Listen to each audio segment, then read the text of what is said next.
Hello, नमस्कार और आदाब मेरे सब दोस्तों को आपके दोस्त एस्ट्रोलॉजी और गाइड इरफान की तरफ से एक बार फिर आपके साथ आपके अपने चैनल एस्ट्रो असुरेंस पर।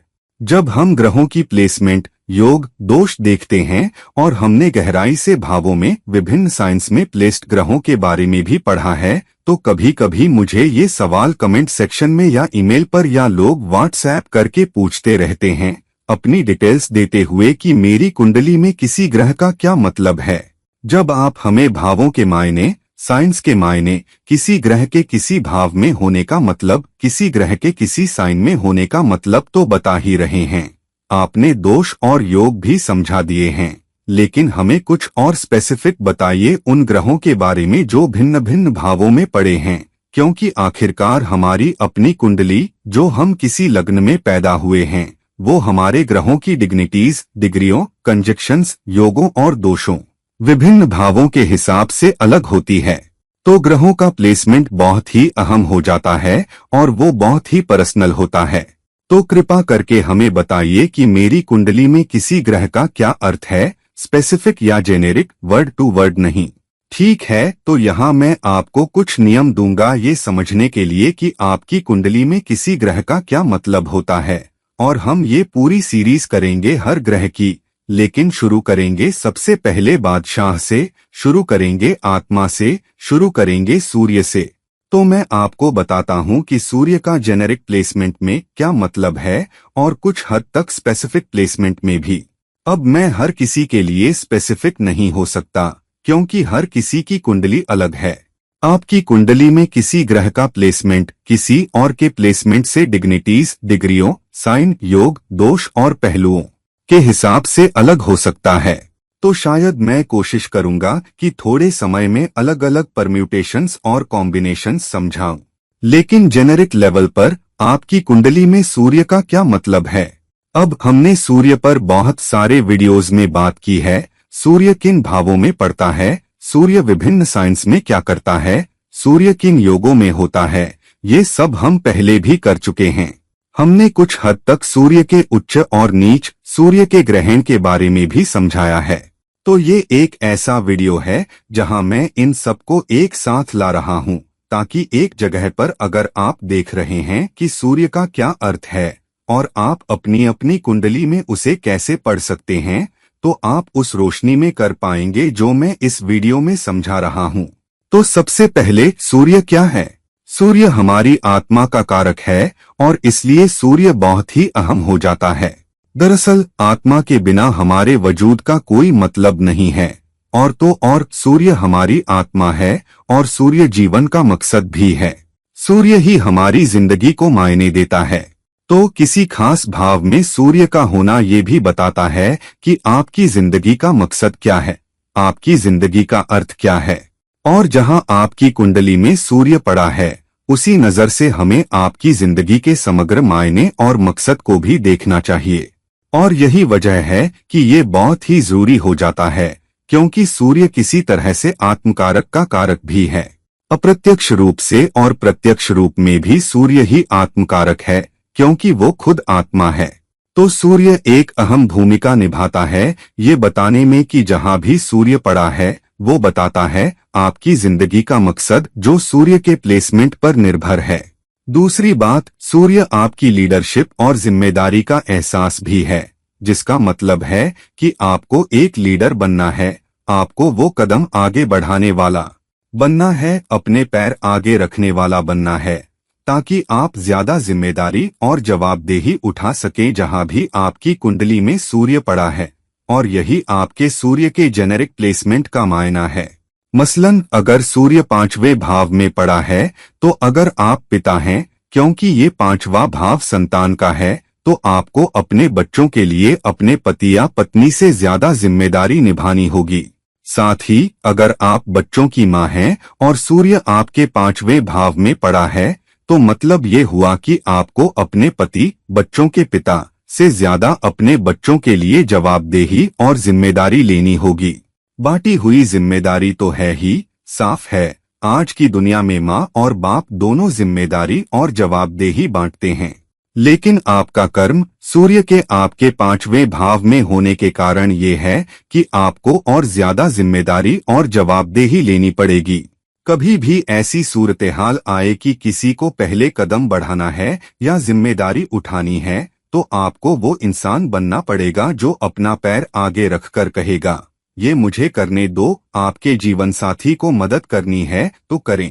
अगर जीवन साथी राजी है और बहुत खुशी से करना चाहता है तो करें, लेकिन पहले स्वयंसेवक वॉलंटियर आपको बनना है। बच्चों के साथ जो भी अच्छा होता है उसकी जिम्मेदारी दोनों बांटते हैं, लेकिन अगर बच्चों के साथ उनकी जिंदगी में उनके आउटपुट में कोई चैलेंज आता है तो आपको उसकी और बड़ी जिम्मेदारी लेनी पड़ेगी। पूरी जिम्मेदारी नहीं, लेकिन बड़ी जिम्मेदारी आपके सिर है, क्योंकि सूर्य आपके 5वें भाव में पड़ा है। अगर सूर्य आपके जीवन साथी के 5वें भाव में भी पड़ा है तो फिर उस इंसान की जिम्मेदारी भी बनती है कि वो भी बच्चों की और ज्यादा जिम्मेदारी लेने की कोशिश करे।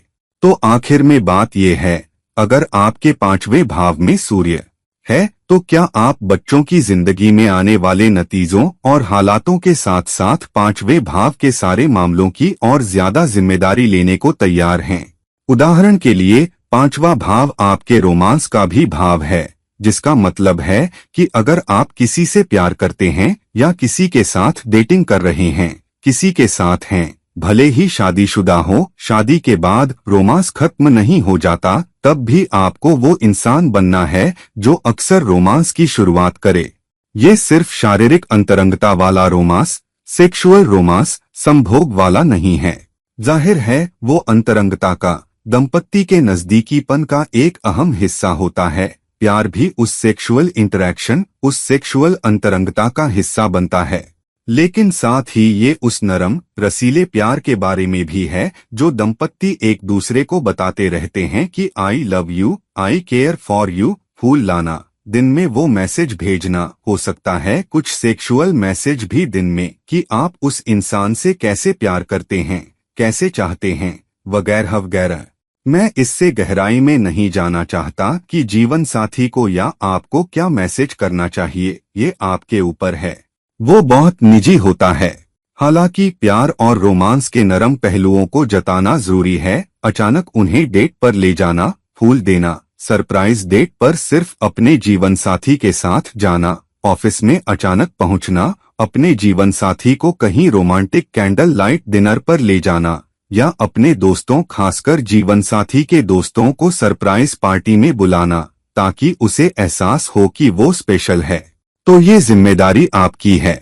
अब ये सबसे जेनेरिक लेवल पर है। भौतिक स्तर पर किसी भाव में सूर्य होना, वो भौतिक स्तर पर संतान, प्यार, रोमांस की बात कर रहे हैं। ये आपको अच्छा लगता है, ये आपके दिल को सुकून देता है, लेकिन सूर्य तो आत्मा है, वो आत्मकारक भी है या कारक भी, जिसका मतलब है कि आपको अपनी जिंदगी के उस हिस्से की जिम्मेदारी एक जीवन मकसद, जीवन लक्ष्य के रूप में भी लेनी होगी। यानी ये जरूरी है कि आप बच्चों को सच्चे संस्कारों, सच्चे सिद्धांतों से संवारें, ताकि जब आप इस दुनिया से जाएं तो जिस तरह के बच्चे आपने पाले हों वो समाज के लिए नेक हों, ऐसे न हो जो समाज को परेशान करें, समाज को उनसे डर न हो, समाज खुशी महसूस करे कि ऐसे नागरिक मिले हैं और वो आपकी जिम्मेदारी है। और उससे भी बड़ी जिम्मेदारी वित्त के मामले में है, क्योंकि 5वां भाव वित्त और लेखों, अकाउंट्स का भी भाव है, जहां आप दूसरों से पैसे का लेन देन कैसे करते हैं, पैसों के साथ कैसा व्यवहार करते हैं। तो जब भी दूसरों से लेन देन करें, पैसे से कैसे पेश आते हैं? क्या आप पैसा जमा करते हैं? क्या पैसे के लिए लालच रखते हैं? क्योंकि 5वां भाव सट्टा निवेश, स्पेक्युलेटिव इन्वेस्टमेंट्स का भी भाव है। क्या आप वो इंसान हैं जो लालच के कारण जुआ खेलते हैं, अपने निवेशों पर जुआ खेलते हैं, अपनी संपत्तियों पर जुआ खेलते हैं, अपने रोमांस और बच्चों पर भी जुआ खेलते हैं? तो लोगों के साथ न्याय और नम्रता से पेश आने की बड़ी जिम्मेदारी भी आपकी ही है। दूसरी बात, सूर्य जहां भी पड़ा है वहां नेतृत्व और जवाबदेही तो लेनी है, मगर बिना हुक्म चलाने और अधिकार जमाने वाले रवैये के। अक्सर सूर्य जहां भी पड़ता है, बिना एहसास किए, बिना होश में उस तथ्य के हम उस प्लेसमेंट के बारे में थोड़े अधिकारी अथॉरिटेटिव बन जाते हैं, उस प्लेसमेंट के बारे में थोड़े तानाशाही किस्म के हो जाते हैं।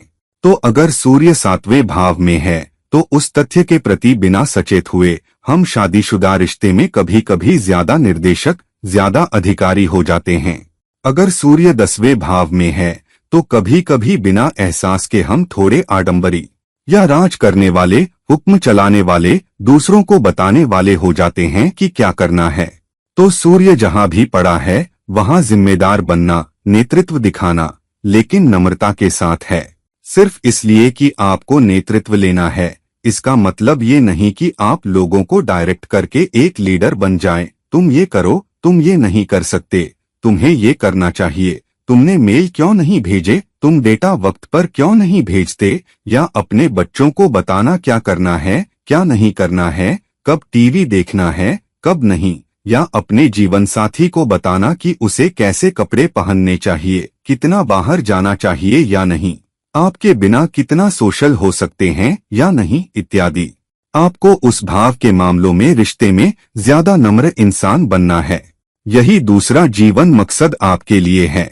ये भी आपकी जिम्मेदारी और जवाबदेही है। अगर आप नेतृत्व लेते हुए, उस प्लेसमेंट की जवाबदेही लेते हुए नम्र नहीं हैं, तो आप जवाबदेह ठहराए जाएंगे। आपके लिए ये महसूस करना जरूरी है कि सूर्य जहां भी पड़ा है, आपको ज्यादा जवाबदेही दिखानी है, आपको ज्यादा जिम्मेदार महसूस करना है। आप उस भाव के मामलों या रिश्तों या उस भाव के आउटपुट के नतीजों और कार्यों की जिम्मेदारी तो लेंगे, मगर नम्रता के साथ।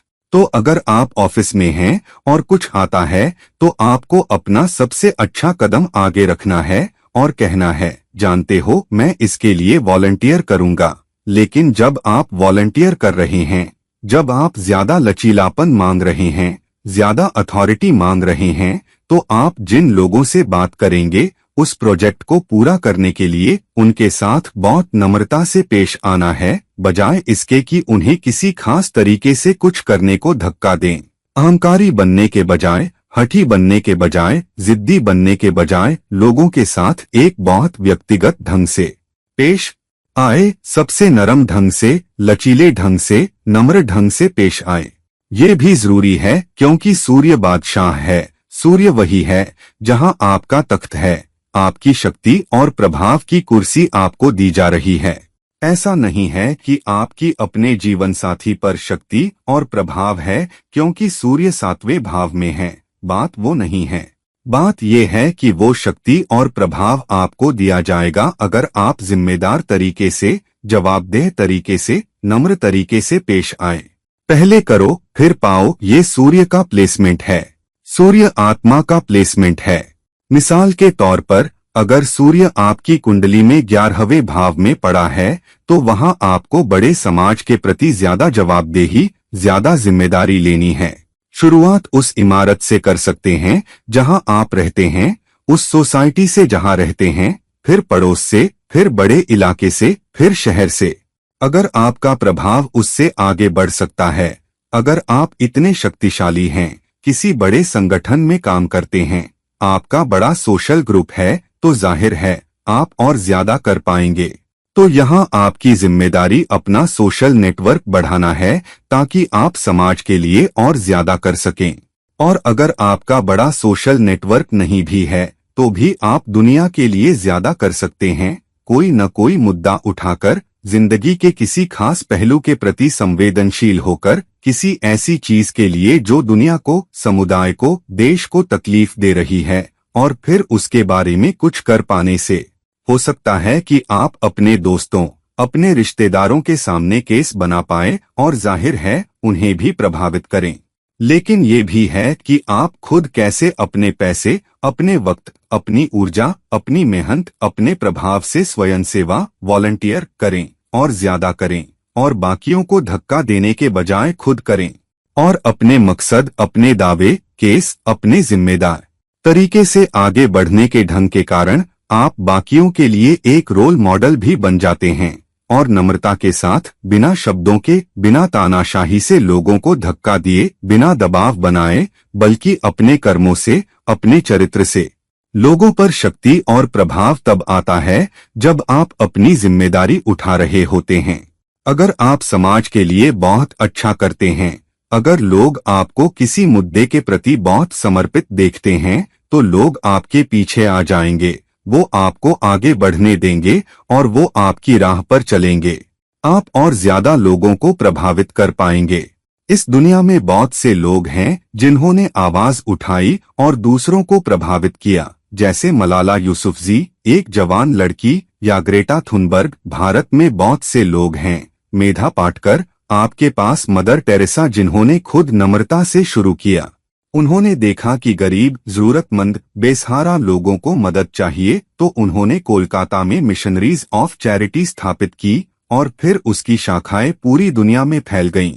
तो उन्होंने नम्रता से जिम्मेदारी लेना शुरू किया और फिर लोगों ने उन्हें एक नेता, एक संत के रूप में देखा और उनके पीछे चल दिए। तो यहाँ आपको ज्यादा जिम्मेदारी, ज्यादा जवाबदेही लेनी होगी, फिर शक्ति, प्रभाव, तख्त आपको दिया जाएगा। सचमुच का तख्त नहीं, लेकिन निश्चित रूप से शक्ति और प्रभाव इस दुनिया में ही आपके पास आएगा। अगर दुनिया नहीं देती तो ज़ोडियाक, राशिचक्र आपको शक्ति, प्रभाव और कर्म देगा और ज्यादा करने लायक बनाएगा। फिर याद रखें, सूर्य तुला राशि में नीच का हो जाता है। तुला रिश्तों के बारे में है, संतुलन के बारे में है, और अक्सर हमारे अहंकार में, हमारे आडंबर के रवैये में, हुक्म चलाने के स्वभाव में हम रिश्तों को खराब कर लेते हैं, और इसलिए रिश्तों में अहंकार की कोई जगह नहीं है। कई बार हम अपनी बात इतनी जोर शोर से रखते हैं क्योंकि हम चाहते हैं कि दूसरे हमारे लिए कुछ करें, कि संतुलन की कोई भावना नहीं बचती, मैं कितना दूं, कितना लूं। और इसलिए सूर्य तुला राशि में, जो रिश्तों की राशि है, नीच का हो जाता है, क्योंकि हम दूसरों पर अपने आप को थोपने की कोशिश करते हैं। तो सूर्य जहां भी हो, याद रखें कि रिश्ते महत्वपूर्ण हैं और हमें ज्यादा रिश्ते बनाने, बेहतर रिश्ते बनाने में सक्षम होना है। इसके लिए हमारा चाल चलन, हमारा रवैया और हमारी नम्रता और हमारे कर्म और हमारे मकसद कर्म के जरिए हमें दूसरों को प्रभावित करने में सक्षम होना चाहिए और उसके जरिए हमें बेहतर रिश्ते बनाने चाहिए। दूसरी बात, सूर्य मेष राशि में उच्च का होता है। क्यों? क्योंकि जिम्मेदारी और जवाबदेही की कुछ भावना कर्म के माध्यम से आती है, जिसे मेष राशि दर्शाती है। तो बस दिल में कुछ चीजों के लिए जिम्मेदार और जवाबदेह महसूस करना और ये तय करना कि कभी तो मैं पानी की समस्या के लिए कुछ करूंगा, कभी जलवायु के लिए कुछ करूंगा। आज मैं भौतिकता के पीछे भागूं, अपने परिवार, अपनी जरूरतें देखूं, ये काफी नहीं है। आपको जिम्मेदारी और जवाबदेही आज लेनी है, अभी लेनी है। इसीलिए सूर्य मेष राशि में उच्च का होता है, क्योंकि सूर्य कर्म के बारे में है।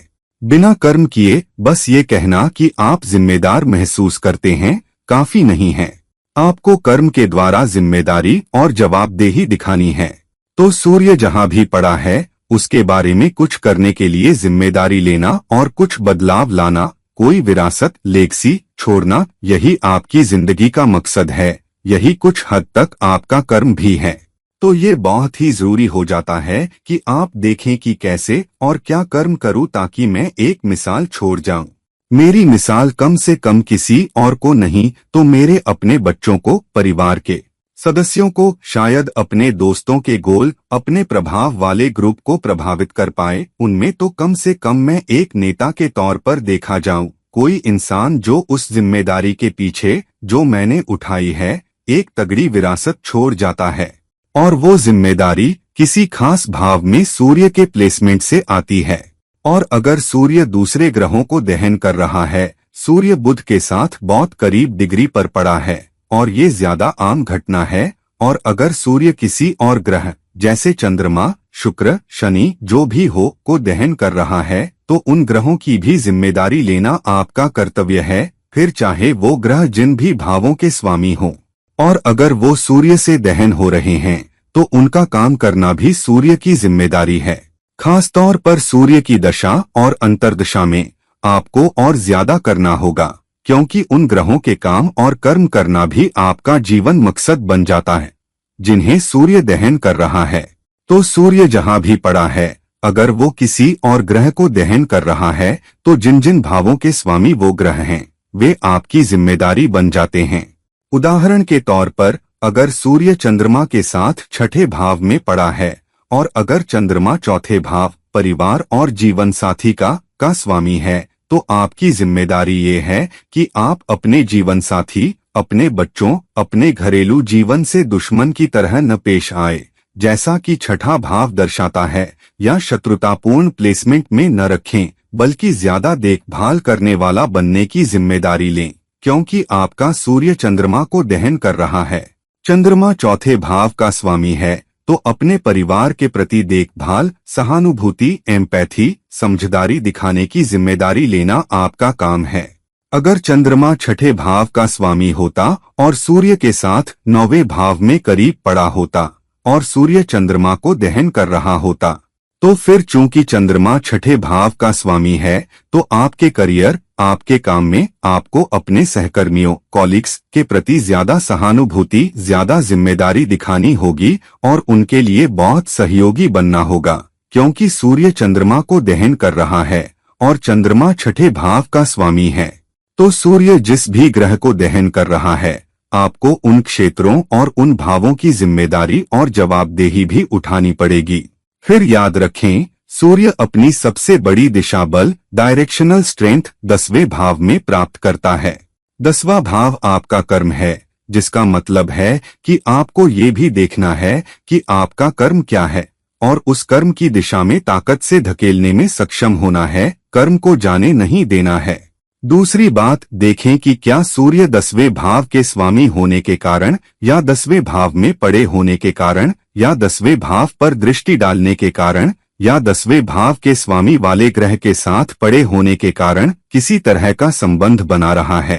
अगर वह किसी भी तरह 10वें भाव से संबंध बना रहा है या शनि के साथ भी, जो 10वें के स्वाभाविक स्वामी हैं, तो इसका मतलब है कि आपको काम पर भी ज्यादा या बड़ी जिम्मेदारी लेनी होगी। भले ही सूर्य 10वें भाव में न पड़ा हो, लेकिन अगर वह किसी तरह संबंध बना रहा है, जिसका मतलब ये हुआ कि आपके बॉस को तो काम के सिलसिले में ज्यादा जिम्मेदारी उठानी ही होगी, लेकिन आपको भी पाई का एक बड़ा टुकड़ा लेना होगा। मान लो आपकी टीम में 5 लोग हैं, आप उन 5 के बराबर हैं और आपका एक बॉस है। बॉस बिल्कुल ज्यादा जिम्मेदारी और ज्यादा जवाबदेही लेगा, लेकिन बॉस के बाद बाकी 5 लोगों में से उन 5 लोगों के भीतर आपको ज्यादा जवाबदेही लेनी होगी, आपको ज्यादा करना होगा, क्योंकि सूर्य 10वें भाव के साथ सीधा संबंध बना रहा है और सूर्य 10वें भाव में अपनी सबसे ज्यादा दिशा बल प्राप्त करता है, जो सीधा दर्शाता है कि आपके कर्म की जिम्मेदारी भी सूर्य से संबंधित है। फिर सूर्य कुछ हद तक आपके दिल और भावनाओं के लिए भी जिम्मेदार है, चंद्रमा के अलावा, क्योंकि सूर्य और चंद्रमा मिलकर दिल और शरीर के महत्वपूर्ण अंगों, वाइटल ऑर्गन्स पर राज करते हैं। चंद्रमा ज्यादा दिल से संबंधित है, लेकिन सूर्य भी दिल को दर्शाता है, क्योंकि वो आत्मा है। आत्मा दिल और महत्वपूर्ण अंगों के प्रकटीकरण से संबंधित है। तो सूर्य जहां भी पड़ा है, ये भी जरूरी है कि उन महत्वपूर्ण अंगों जहां वो पड़ा है की रक्षा करें, उनकी देखभाल करें और समाज की बेहतरी के लिए उन अंगों का उपयोग करें। अगर सूर्य दूसरे भाव में पड़ा है तो आपकी जीभ, आपका संचार, कम्युनिकेशन दूसरों की मदद करने के लिए, जरूरतमंदों तक पहुंचने के लिए होना चाहिए। अगर सूर्य तीसरे भाव में पड़ा है, हाथ समाज के लिए ज्यादा करने, ज्यादा जिम्मेदारी लेने के लिए अपने हाथों का उपयोग करें। अगर आपका सूर्य 9वें भाव में पड़ा है तो आपको दूसरों के लिए ज्यादा करने के लिए ज्यादा यात्रा करनी पड़ेगी, या आपको संचार के 9वें भाव के जरिए उन लोगों तक भी पहुंचना होगा जो सीमाओं के पार हैं, अपने उच्च ज्ञान, हायर लर्निंग की जिम्मेदारी को पूरा करने के लिए। और आखिरी में सूर्य कभी कभी राहु या केतु द्वारा ग्रहण भी हो जाता है। वहाँ ये दिखाता है कि आपकी लड़ाई ये होगी कि गुमराह न हो, अपना रास्ता न खोए, बल्कि ग्रहण होने के बावजूद डटे रहें, राहु और केतु के प्रभाव को दूर रखें, अपने कर्म पर फोकस न खोए, अपनी जिम्मेदारियों पर फोकस न खोए, उस जवाबदेही पर फोकस न खोए जिसके साथ आप आए हैं, क्योंकि उसके माध्यम से सूर्य के प्लेसमेंट को समझने के माध्यम से सूर्य के कंजक्शनों, योगों, दोषों, ग्रहण, दहन, कुछ भावों में पड़ने, कुछ डिग्निटीज चाहे उच्च हो या नीच को समझने के माध्यम से, सूर्य की गहरी समझ के माध्यम से, उसके प्लेसमेंट, डिग्निटी, योग, दोष की गहरी समझ के माध्यम से और उस माध्यम से अपनी जिम्मेदारी का एक बड़ा एहसास कर पाना, वो एक तरीका है जिसके द्वारा आप सूर्य की भूमिका के साथ अपनी कुंडली में सूर्य के प्लेसमेंट के साथ ज्यादा न्याय कर पाएंगे। तो गहराई में उतरें, अपनी कुंडली में सूर्य के प्लेसमेंट को समझें, किस साइन, राशि में है। मैंने विभिन्न राशियों में सूर्य के प्लेसमेंट पर वीडियो किया है। किस भाव में पड़ा है, मैंने उस पर भी वीडियो किया है। किन कंजक्शनों में है, किन योगों में है, क्या ग्रहण हुआ है, कौन से दूसरे कॉम्बिनेशंस और परम्यूटेशंस बना रहा है, और उस माध्यम से अपनी कुंडली में सूर्य के साथ ज्यादा न्याय कर पाए और आत्मकारक के कारक सूर्य के साथ न्याय कर पाए। तो प्यारे दोस्तों, कृपा करके इस वीडियो को लाइक करें, इस वीडियो को शेयर करें, और अगर आप मुझसे पर्सनल कंसल्टेशन चाहते हैं तो कृपा करके नीचे दिए गए लिंक पर मुझसे संपर्क करें। अगली बार तक ये कोई और वीडियो होगा। ये है आपका दोस्त और गाइड इरफान, साइन ऑफ करता है। नमस्कार।